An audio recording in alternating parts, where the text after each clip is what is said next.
I'm Senator Richard Burr from North Carolina, ranking member of the Senate Veterans Affairs Committee, and I'm honored to speak to you. Today, all across this great nation of ours, military veterans are going about their lives with the expectation that their sacrifices will be honored and their services will be reciprocated by the government and the people they ably served. A young Marine sergeant just back from his third tour in Afghanistan is mulling his future career options after a VA transition seminar. A medically retired Army major wounded in Iraq is out on a jog with her husband getting used to her new prosthetic leg. And a Navy SEAL old beyond his years is having coffee with a homeless Vietnam vet he met outside the VA clinic. And a discharged Air Force colonel with thousands of combat flying hours is checking his email for some word on his VA disability claim. Thankfully, over the past 5 years, Congress has authorized over $600 billion to VA in robust and sustained increases of government funding for veterans programs designed to be part of a more responsive federal support for veterans outreach and care. This unprecedented level of support has been especially evident in the areas of veterans benefits, specifically disability payments. The surge in financial support has not been matched with an equivalent surge in responsiveness from the Veterans Administration. The now infamous backlog of claims reached a point of national embarrassment last year when a series of biting monologues from comedian Jon Stewart finally elevated the problem to the president's desk and spurred his VA secretary into action. It was only then we began seeing some signs of incremental progress. When it takes a comedian to garner a response from our government, we're in bad shape. While the backlog has begun to decline, we still have nearly 700,000 veterans and their families waiting for answers. Today, claims are often riddled with errors, putting the burden back on veterans to file an appeal. More than 250,000 appeals are waiting to be resolved, and the time it takes VA to act on appeals is worsening. As the nation's military stands down from its war footing, veterans should not have to wage another battle here at home, this time against government bureaucracy. We regularly hear from veterans who are experiencing unacceptable delays and waiting times for mental health counseling and other health services.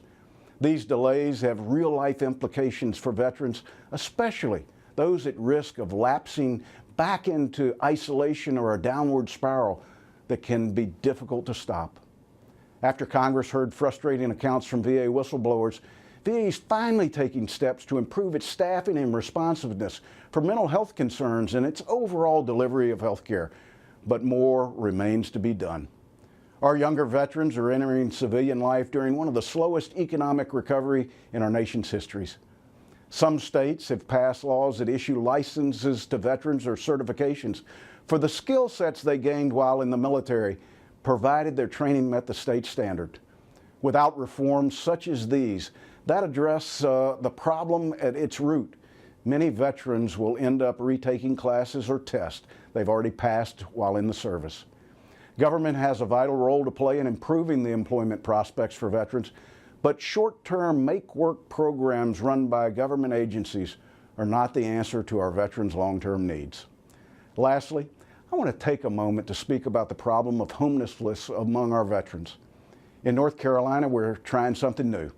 We're taking private capital and motivated individuals, veterans themselves, and connecting them with government resources at HUD, in the state, and at the local level to rehabilitate state facilities and provide homeless veterans with not only a place to stay, but a place where they can learn particularly the skills that allow them to enter the workforce or get them the help they really need.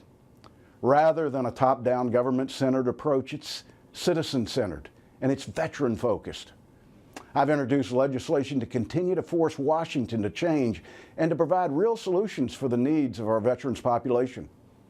Our veterans understand these are challenging times and that the government is limited in its capacity, but they also have high expectations after the promises that have been made. The American ideals of liberty and opportunity are worth fighting for and preserving for our children. We need to harness some of that same spirit and work together on their behalf. The answer to these problems will not be found in new offices and new employees in Washington, D.C.